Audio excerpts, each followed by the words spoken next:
morning. My name is Ashley Beach, and I did go to Calvary here in 2011 to 2014. I'm excited to be here today. I have my mom with me and her sister and brother, so that's exciting as well. I was blessed to be raised and born in Denver, Colorado, and an interesting fact about me, even though I lived in my whole life in Colorado, I have never been skiing or snowboarding, but I do love the mountains. It's always so peaceful to go up to the mountains and sit in God's beautiful creation. The sound of a river rushing down the rocks, the feel of a refreshing breeze that wraps around you and feels like the Holy Spirit himself is reminding you of the beauty surrounding you. The smell of pine trees and clean air. It all just leaves you with a quiet stillness and awe at God's creation.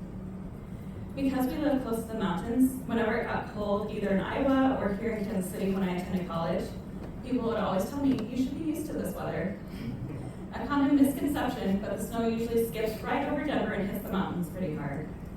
Denver has about 300 days of sunshine, our weather fluctuates by the hour, and we've enjoyed many Christmases in shorts and flip-flops because it's 60 degrees and sunny. I am an author of a 4-book fairy tale series called The Solstice Chronicles, as well as a newer series I started working on a few years ago called Heart of God. Writing, even though God has blessed me with the opportunity to write, writing has never been what I imagined I would be doing in my life. I attended Calvary back when it was still Calvary Bible College from 2011 to 2014, like I said. And similar to how I didn't plan on writing as a career, Calvary was not my first choice in colleges. I actually didn't even know about Calvary Bible College when I started attending college. I had been attending Faith Baptist Bible College in Ankeny, Iowa, and through a series of God events, I found myself in a place where I no longer wanted to pursue the degree of music education, K-12, that I was doing. I changed my degree, got stuck in a snowstorm coming back for second semester, and it pushed me to start looking at other degrees in schools. In the midst of searching for what I wanted to be when I grow up, I started thinking about going to school for theater, because in truth, I have always loved theater. From a very young age, I would act out different stories in my head all the time, and my dream was always to become a Broadway actress on a New York stage. I had the privilege of attending a small Christian K-12 school in Denver, and my dreams of becoming an actress on a New York stage shifted slightly in high school when a new music teacher came on board, who started doing full musical productions and ignited my love of theater even more. Mr. West found a way to share the gospel through the stories we brought to life on stage. While fueling my love for performing, he also sowed the seed of an idea to open a Christian theater company someday where we could share the gospel through mainstream productions. He found elements of the gospel in our production of Beauty and the Beast and shared every production with the audience how one man's actions caused not only a prince to be transformed into a beast, but his actions also caused everyone in the castle to be cursed as well. Just like Adam's choice brought sin and death to every person in the world. The servants of the castle became objects that likened them to their former glory, but it was a tarnished reflection of who they used to be and longed to be once again. He likened the love of Bel to the love of Christ and shared how one act of true love broke the curse and returned everyone in the castle to their former glory. He also took us to a production of Man of La Mancha and shared elements of the gospel that he saw in that story as well, helping me see more and more how mainstream stories that were likely never written with the intent of carrying elements of the gospel within them could still reflect the love and sacrifice of God's love carried out when he died on the cross and set us free from our world of sin and darkness. As much as I loved theater in junior high and high school and was in any production I could be in drama class, whether it was in school or outside of school, a career in acting had never been viewed as one that would be a viable career. So I decided to attend Faith Baptist Bible College in Ankeny, Iowa, and I started a degree in music education K-12 as kind of my fallback career if acting didn't work out. I made some really good friends there and loved the music classes, but as I mentioned earlier, by the time I reached my junior year, I had lost my desire to be there and continue with that degree. I had come to realize that I didn't really want to teach K-12 music, but I didn't know what else to do. My lack of desire to be there was even evident to my voice teacher, who also happened to be the head of the music department at Faith and the advisor for my music education classes. During one of my voice lessons before Thanksgiving break, he he asked the accompanist to step out for a minute and point blank ask why I was there. That may seem harsh, but it was said in love and care, and he just voiced the question I had been asking myself for months, and forced me to really think about why I was there and what I wanted to do with my life. I changed my degree to the 2-year administrative assistant degree so I could graduate the following year and still have a degree in something, but I was still super discontent and searching for what God had for me next. A lot of soul searching and a freak snowstorm that stranded me on a Nebraska highway for several hours led me to start looking at other schools that had theater degrees. I say freak snowstorm, which it was quite a snowstorm, but I also delayed driving back to school as long as I could, second semester, and left the Sunday before classes started Monday and my early job in the dish room the next day. So I decided to just drive and be careful. It wasn't snowing too much in Colorado when I left, but as I got halfway through Nebraska, traffic came to a complete standstill. I found out that a semi had tipped ahead and it was blocking the entire highway. So there I sat in a cold car by myself for 3.5 hours, wondering if I was supposed to be going back to faith. I was starving because I had just been about to get off the exit for lunch and just kind of wondering where I was going in life. 3.5 hours later, like I said, the highway was finally open. I got off the next exit and ate, but it was getting dark and the snow was becoming a lot heavier. I could barely see, and I called my parents, and then my dad got me a hotel about 30 miles down the road. So I stayed there overnight, and I was clearly not going to make it back to campus the next morning for my early morning shift or for my first day of classes. And honestly, that event kind of confirmed a little more that maybe faith was no longer the place where I needed to be. As I mentioned, I started looking around for schools that had theater programs. Theater was my heart passion and the place I felt happiest and where I felt God was calling me. If any of you are creative or performing people, you may know that when you aren't performing or creating, it can suck the life source out of you. And my 3 years at Faith with no performing outlet, my creative spirit was pretty dim by this point, and I had such a deep longing to get back into the theater world. And I decided I would just trust God to provide the jobs that I would need to make it and use the gifts He had given me. Unfortunately, in the Christian circles, theater and performing can be viewed as very sinful arena, which I completely agree with in certain areas of performing. But like anything, God designed all things to be good, and Satan takes what he designed to be good and beautiful and twists it to be evil, and makes it not what God intended it to be. When I was looking to leave Faith, people often asked me what I wanted to do with my life. I would tell them I was wanting to go to school for theater, and the looks they gave me when I told them I was going to do theater made it look like I was going hand in hand with Satan down to hell. They would ask me what I would want to do with a degree in theater, and I would tell them that I wanted to open a Christian theater company where I could share the gospel through mainstream productions. Their faces always changed to one of surprise, like they never thought you could do something like that with theater. I'd been talking to someone at my church in Iowa one Sunday about looking at schools for theater, and they asked if I had ever heard about Calvary Bible College. I said no, and they told me that Calvary had just started a full theater department with a degree in theater arts, and I was instantly sold. For the very reasons I just shared, there are only a handful of Christian schools in the country that see the viability and importance of Christ-centered theater. So I've been looking at a lot of secular schools, and finding a Christian school that did theater was absolutely amazing. Going to a secular environment to study theater can be very tricky as a Christian. It can force you to decide what you're going to be comfortable doing and decide if you're going to compromise on certain moral values. And sometimes you may not go very far or fit certain roles because you aren't willing to do what they ask.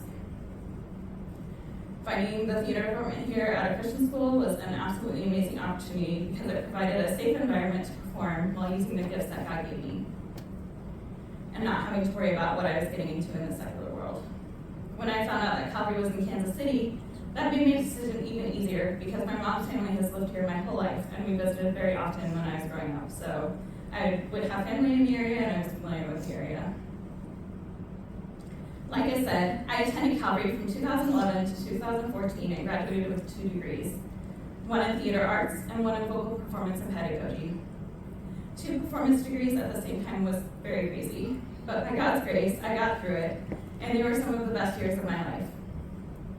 I was so blessed to be a part of both the theater and music departments, and love being able to do things like chapel theater and evidence, and share God's story through both skits we performed as well as the songs we sang. Bobby Jeffrey was over the theater department at the time, and she always emphasized the importance of story and making each day a story worth telling. Like my teacher in high school, she made sure the focus of our productions was God and Christ, and that really cemented in me the importance and ability to be able to weave a strong Christian message into any work, whether stage productions or writing or whatever calling God placed on our lives. I took playwriting and absolutely loved it, along with my other theater and music classes. I had always loved the creative writing assignments in school and would often write little devotionals or stories that carried a biblical message in them. That carried through in our playwriting class when I wrote a one-act that had an underlying message of the gospel, as well as our Christ and creativity class, where I ended up writing a short story about a puzzle maker, likening him to God. I didn't have the ideas for my stories then, but writing stories that created a deeper message was continuing to grow and blossom within me with those classes. After college, I got a few stories, ideas in my head, but I never did anything with them other than write them down for future possibilities. I still never thought about fleshing out a full story or even publishing a book at the time. A year or two after college, I read a book called The Sacred Romance by John Eldridge and Brent Curtis. The way they painted the love story between us and God really hit home with me. They portrayed God's love for us in a very out-of-the-box way and made it very vivid and relatable, and that book started to plant the story ideas for my first series in my heart and mind. Shortly after I read that book, I also read a book called Captivating by the same author, John Eldridge, and his wife, Stacey Eldridge. This book talked a lot about how God created us with beauty in mind, and he created us to be his image bearers in the world. The beauty with which we were created was contrasted by Satan's desire to destroy that beauty. They talked about how Satan was the most beautiful creative being in the universe, and when his pride prompted him to elevate himself above God, he fell in his beauty. The book talks about how Satan will never get that beauty back, and his jealousy for mankind, because those who believe in God will one day have their beauty restored, was insatiable, created an insatiable desire in him to destroy the beauty that God created. The idea of beauty lost and Satan's desire to destroy the beauty God created within us really implanted the storyline for my first series in my heart and mind. My first book is titled Beauty Restored. Like I said, the idea of beauty lost really implanted itself in my heart and mind after reading those books, and I really wanted to write a series that emphasized beauty lost being restored. Like the Chronicles of Narnia by C.S. Lewis, another very influential series in my life, I wanted to create a fairy tale world that wove elements of the gospel into it.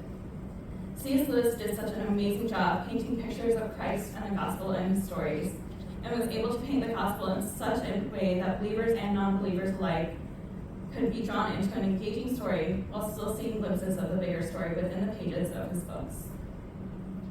I wanted to do the same with my books, and like Lewis's character of Aslan, I wanted to create a Christ character in my stories.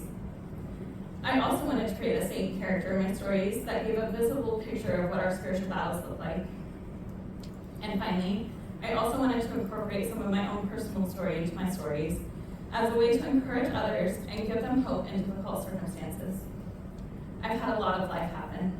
Growing up, I didn't always feel like I fit in. I've had different chronic health conditions throughout my life that sometimes made me feel isolated or like a monster when they reared their ugly heads out of the blue. I've had different people influence on my life intentionally and unintentionally make me feel like things I did were never good enough or like I wasn't beautiful or worthy. I've struggled with many personal demons and temptations in my life that have drawn me in with their false promises of feeling accepted and beautiful, and I've given in to those temptations so many times. Every time I've fallen in my sin, I felt guilty and full of shame and could relate to Paul when he talked about constantly asking God to remove his thorn of weakness from him, but never feeling like it ever went away. There have been a lot of moments of brokenness in my life, but that's the beauty of God stepping into our broken stories. When we give the broken pieces of our lives to him, he restores the beauty that was lost, repairing and mending things we may have thought would never be mended or healed. He redeems our stories of sin and death and darkness and buys us back from Satan's grip, giving us life and freedom outside the realm of darkness. His death and resurrection brings us rebirth and shows us that he has overcome not only sin and Satan, but death itself, giving us new life. And when we give our stories to him, he reveals the beauty and power of his love and design for us by giving us a story to tell the world that shows the power of his transforming love for us.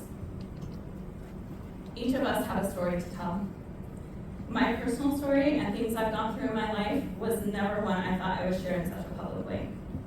I am by nature a very shy and introverted person unless I'm in a comfortable environment, ironically like performing on stage or hanging out with fellow theater and music lovers. I wrote devotional blogs long before I even thought about writing full-fledged stories and becoming an actual published author. But God gave me a story idea that would not only share parts of my story with the world, but also more importantly, his story. The idea of seasons in life and how important each season is to the other seasons became the base for my fairy tale series. Winter can seem cold and isolating at times. People tend to stay inside more and hide away from the world for the season. The earth is cold and barren and it can seem like winter will never end at times.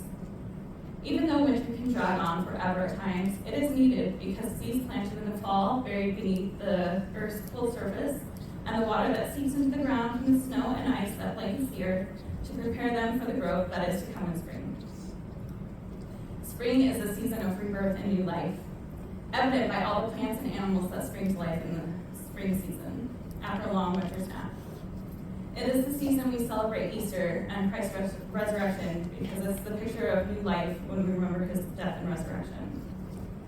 Summer can be warm and full of activity, but it can also be a season of intense heat, dry desert climates, or devastating fires. I worked at a fire cache for several summers while I was in college, and they helped support wildfires by sending supplies and refurbishing supplies to be used again. Fires can absolutely be devastating and happen so quickly and can be very difficult to contain. But there are actually some seeds that will not open and bloom outside of the intense heat of a fire. Similarly, sometimes fires are necessary to put needed nutrients back into the soil and bring regrowth to an area. We can go through seasons in life where we are called to walk through the fire to test our faith and see where the heart of our faith truly lies. Is it like chaff that will burn up and blow away on the wind when hardship comes? Or will it show the strength and core of what our faith is truly made of? Fall is another season that can be sad because it is a time of letting go and preparation for the winter to come. But it's also beautiful and shows another stroke of God's beauty and creation in the world. Fall is also the time to harvest crops and store for winter. All seasons are important in life because we can't just skip difficult seasons because we don't want to go through certain things. God has a purpose and plan for each season in our lives, and it's up to us to either trust God in those seasons or make it through those seasons in our lives on our own. I know from personal experience that when you try to do it on your own, it usually does not end well. I've shared a little bit of my story and my inspiration and basis for my first series. But how did I go from degrees in theater and voice to becoming a published author? It wasn't easy. Even though I had always loved creative writing and wrote little devotional stories or blogs on occasion, I never had formal training in writing. I had the idea for the story, and now I had to figure out how to execute it. I did a lot of research on how to be an author, how to write a story, the best ways to capture your readers in the first chapter, and all the do's and don'ts of writing. It was a lot of information and very overwhelming at the beginning. It didn't make me give up on writing the story God had put on my heart, but it definitely made it hard to know which advice was the best for me to follow. I came to a point where I thought about well-known authors like C.S. Lewis, J.R.R. Tolkien, and even Jane Austen. They didn't have Google or Pinterest or author blogs. They simply had a story to tell, and they told it. So I took the information that seemed to help me the most personally and took the story idea I had been given and started writing. I have always loved the fairy tale The Snow Queen by Hans Christian Andersen. Since I was wanting to write a series based on the seasons, I thought The Snow Queen would be a perfect fairy tale to base my first book off of. I based my first book in the winter realm and centered it around winter solstice. My main character, Ariana, became cursed when she was little and turned into a beast every full cycle of the moon. She was banished by the Snow Queen because of her curse, she was ripped away from her family, left to live her life under the misconception that she was a monster who could never be loved or accepted in the kingdom of Sylvania. Towards the end of the story, she is desperate to get back to a sister that she was lucky enough to be reunited with, and a handsome prince from the Spring Realm, who has been on a quest to the Winter Realm to discover why his realm is losing its power and unable to bring rebirth and new life to the world anymore. Ariana's curse, like most curses in stories, has a timeline built into it. If she doesn't break the curse by the winter solstice moon that marks her 21st birthday, she will be a beast forever. This story takes place close to the end of the curse's timeline, and her curse has been taking a stronger hold on her than ever before.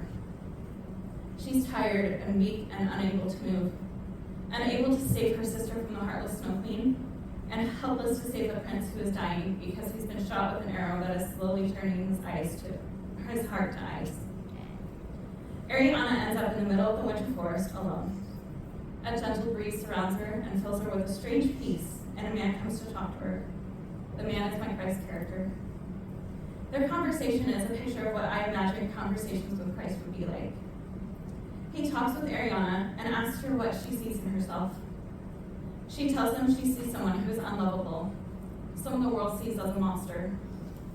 The man listens and responds by telling her that he sees a beautiful masterpiece, created and carefully designed with great purpose and a beautiful story. The Snow Queen is defeated, relationships are restored, and the presence of the Mage's son, my Christ character, is restored to the Winter Realm. My other stories carry similar threads of the gospel in them. My second book in my fairy tale series, Beauty Redeemed, is based on the Greek myth Hades and Persephone and has elements of Swan Lake in it. Beauty Redeemed, it follows a princess born in the kingdom of light in the Spring Realm. Juliana has always had an unexplainable tie to darkness and struggles with the expectations put on her to live up to the reputation of being a princess of light. She feels like she is constantly living a double life and feels guilty and ashamed to be a princess of light because of her ties to darkness. On the flip side, there is a prince from the dark realm that has come to the kingdom of light to be an apprentice to the healer. The young Prince Darian was granted passage from the dark realm because someone who loved him a lot sacrificed their life for him so he could have the chance to live in the kingdom of light. He feels just as unworthy to live in the kingdom of light as the princess of light does. Their paths intersect, the princess goes missing, and he's accused of kidnapping her. This story has good and evil inside them. This story delves into the depths of how the battles between good and evil and showcases how everyone has good and evil in them, and how each person has to choose what kind of life they're going to live. It paints a picture of how alluring sin and darkness can be, and how Satan knows exactly what our weaknesses are so he can tempt us with them. Both my Satan and my Christ characters are faced with similar boundaries to their powers. Neither one of them can force anyone to enter their kingdoms of light or darkness. It has to be up to the person to decide. An epic battle between the kingdoms of light and darkness is waged at the end to save the princess of light. But ultimately, she has to believe in the beauty of the redemption that is already within her. My Christ character comes to her, like he did with Ariana in my first book, and reminds her of her beauty within, and the power that already redeemed her from her life of darkness years ago. She only needs to cross the line covered in the blood of a Savior that broke the barrier between darkness and light centuries before. There are many moments of redemption in this story, and I'm so blessed to be able to write these powerful stories that showcase things like restoration, redemption, forgiveness, and the way that Christ sees us. My third and my fourth books in my fairy tale series are similar in the stories they portray. Book 3, Beauty Reborn, is based on the mythical phoenix bird and has elements of Aladdin and Rapunzel in it.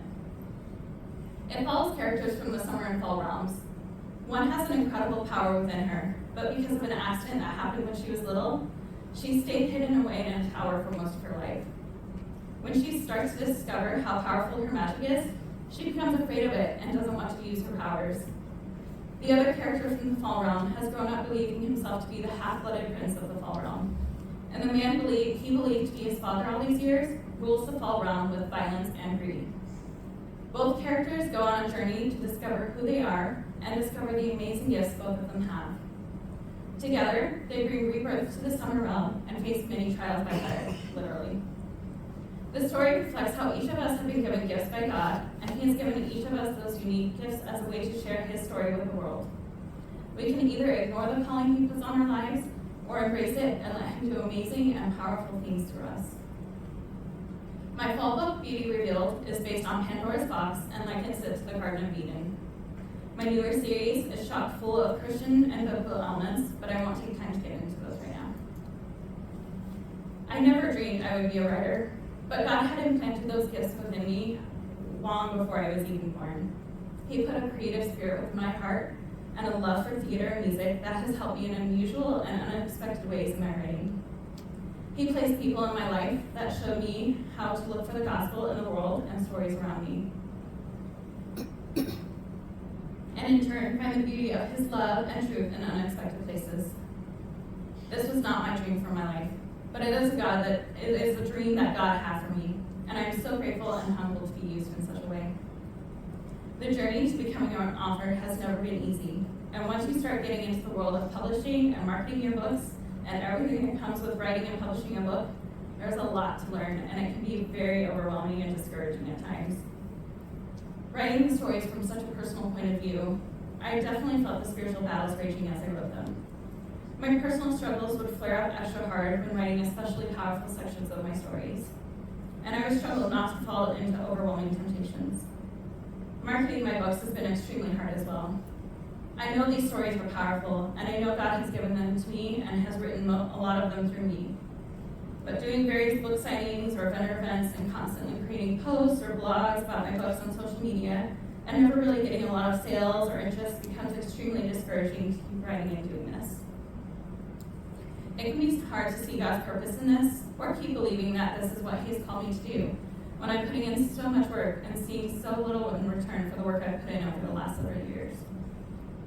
As discouraging as it can be some days, I keep writing because I truly believe God wants me to write these stories. The world is full of so much heartache and violence and broken homes and lost people. The world needs good stories. It needs to be reminded of the beauty of God's love and the beauty of the stories He's writing with each of our lives. I don't know where each of you are at in your lives today. Maybe you are in your first year of college, excited and ready to take on the world. Maybe you're in your junior year of college and suddenly don't know what to do with your life like I was. Maybe you have been waiting for this opportunity for most of your life and you're finally able to pursue a course of learning that God has placed on your heart. The story God writes with our lives doesn't always turn out the way we expect or plan. In fact, it rarely turns out the way we expect or plan. But the things that make our stories powerful is how willing we are to let God use our stories and work in our lives. My books are available on my website, on Amazon, and pretty much anywhere you can buy books online. I also have copies of my books with me today, and I'll be out in the lobby after chapel. In addition to the paperback and ebook copies of my books are currently being recorded into audiobooks by my mom, Elisa Beach, who's with me today. She's an amazing voiceover artist and brings my stories to life in an incredible way and just adds a whole nother level of life to them, and I love listening to them. I also have written devotional blogs and done little videos about my stories, just talking about the deeper spiritual messages within them on my website and YouTube channel, so you can check those out too. These books are full of adventure and mystery and keep readers reading. My hope and prayer with these books is that people who read them will be encouraged in their walks with God, but also for people who may not pick up a Bible or go to church might see the gospel in them and have a seed planted or a part of them awakened that they've either forgotten about or never knew existed. Like the characters in my stories, I pray that people are drawn closer to God or drawn to God for the first time. As I mentioned earlier, I know God has given me these stories as unique ways to share the gospel with people. And anytime you stand up for the truth, Satan hates it and will fight tooth and nail to distract people from the truth. Prayers for my books to get into the right hands and touch hearts would be appreciated. I will always be grateful that God led me to Calvary for the time I spent here. I'm beyond grateful to have had this opportunity to speak today, and I thank Ron Sharp for bringing me here today. I hope you all know that your stories are unique and beautiful and very important. Each person in this room and on this campus has a unique story that tells of God's perfect design and beauty. No matter where you are at in your story, whether you're in a particularly hard or messy chapter in your life, or whether you're in a wonderful and happy chapter in your life, God is writing an amazing story with your life. Trust Him and believe that He can bring beauty from ashes. And don't be afraid to share your story. Shame and guilt and fear can keep us from sharing our stories with others. It kept me quiet for many years. But you have no idea how much impact your story could have on someone else. Your testimony might be the key to unlocking someone else's story. Let's pray. Dear Heavenly Father, I thank you for the wonderful and amazing stories you are writing with people sitting in this room and on this campus. Each person is beautiful and unique and has a story only they can tell with their lives. I pray for each person to see the beauty and purpose of the stories you are writing with their lives. I pray for anyone going through especially difficult or messy chapters in their lives to tangibly feel your presence, and though they may not see or understand now why they're going through such the things that they're going through, I just pray that you would give them comfort and peace during this time, and that someday they can look back and see your hand in what they've experienced. I pray you bless the students and faculty here at Calvary, and thank you again for the story you are writing with my life and the opportunity to share it here. I pray all these things in your precious name. Amen.